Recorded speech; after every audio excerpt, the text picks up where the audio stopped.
निर्बलों की सहायता के लिए महाविद्या प्राप्त है, जिससे मैं अजेय हूं। मेरा वध कोई नहीं कर सकता। लगता है आपको विश्वास नहीं, होगा भी कैसे। आपने मेरी विद्या का कमाल जो नहीं देखा। आप कहें तो आपका संदेह मिटाने के लिए मैं अपनी विद्या का प्रदर्शन करके दिखाऊं? हाँ हाँ, दिखाइए। मैं ये चमत्कार देखना चाहूंगा। आप जो ये पेड़ देख रहे हैं, इसमें कितने पत्ते हैं? अनगिनत। हाँ, अनगिनत। ठीक इसी प्रकार से कुरुक्षेत्र में वीर महावीर भी अनगिनत हैं। अब मैं अपने एक ही बाण से इस वृक्ष के सभी पत्तों को अपना निशाना बनाता हूं।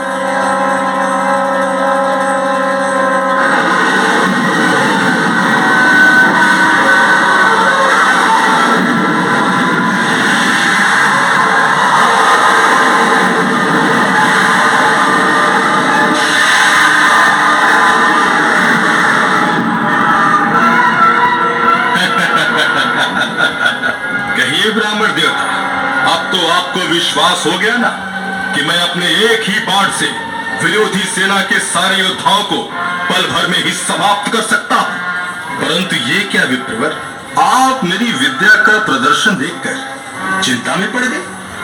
हाँ, चिंता का कारण तुम्हारी ये महाविनाशक विद्या ही है। महाविनाशक क्यों ब्राह्मण देव? ये तो निर्बलों की सहायता के लिए है। प्रश्न निर्बल और बलवान का नहीं, प्रश्न है कौन धर्म के मार्ग पर है और कौन अधर्म के।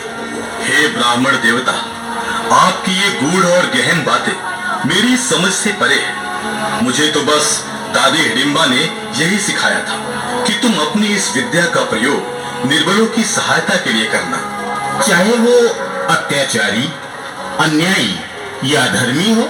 हाँ, धर्म अधर्म, उचित अनुचित आप जानिए। आज मैं अपनी प्रतिज्ञा अवश्य ही पूरा करूंगा, चाहे कुछ भी हो जाए। परंतु मैं तुम्हें ऐसा करने की आज्ञा नहीं दे सकता। जाइए जाइए ब्राह्मण देवता, आपके पांचों पांडव और उनकी विशाल सेना भी मुझे मेरी इच्छा पूरी करने से नहीं रोक सकते। तुम मुझे क्रोध दिला रहे हो, शक्ति मैं भी दिखा सकता हूं। आपको ऐसी कौन सी शक्ति पर इतना गुमान है? कहीं आप 5 पांडव और उनकी विशाल सेना पर तो नहीं इतरा रहे हैं जो कौरवों को पराजित करने वाले हैं? मैं अभी पांडव और उनकी विशाल सेना को अपने एक ही बाण के प्रहार से सदा के लिए धरती पर सुला देता हूं। मैं अपनी प्रतिज्ञा पूरी करने जा रहा हूं।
परंतु अधर्मियों का साथ देने की प्रतिज्ञा पूरी करने के अपने पागलपन से मुझे विवश कर दिया कि मैं तुम्हारा वध करूं।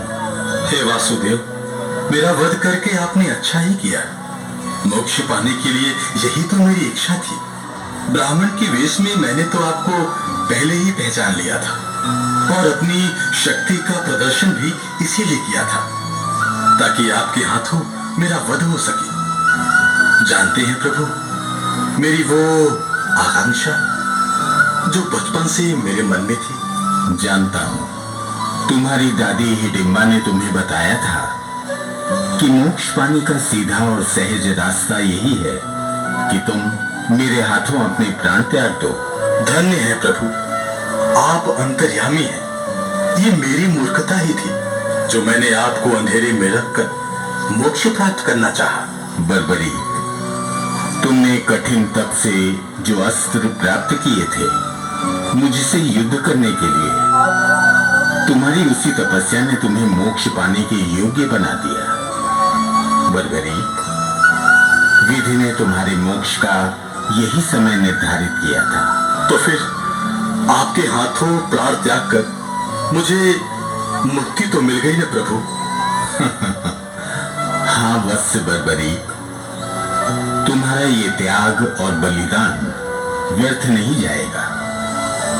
तुम इस महाभारत युद्ध के एकमात्र शीश विहीन साक्षी के रूप में जाने जाओगे और कलयुग में समस्त संसार तुम्हें मेरे खाटू श्याम के नाम से पूजेगा और तुम्हारे दर्शन से अपने मनोरथ को पूर्ण करेगा।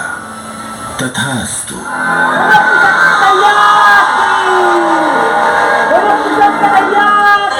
हाथ जोड़ विनती करूं, सुनियो चित्त लगाए,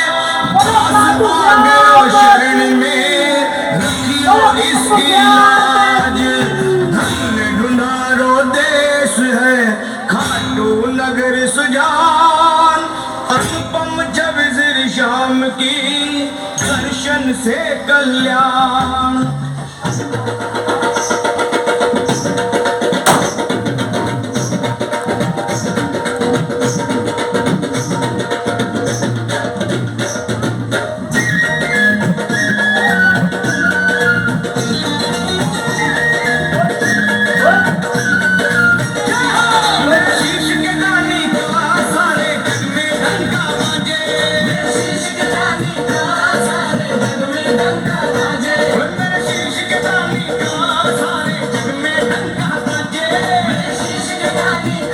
सारे जग में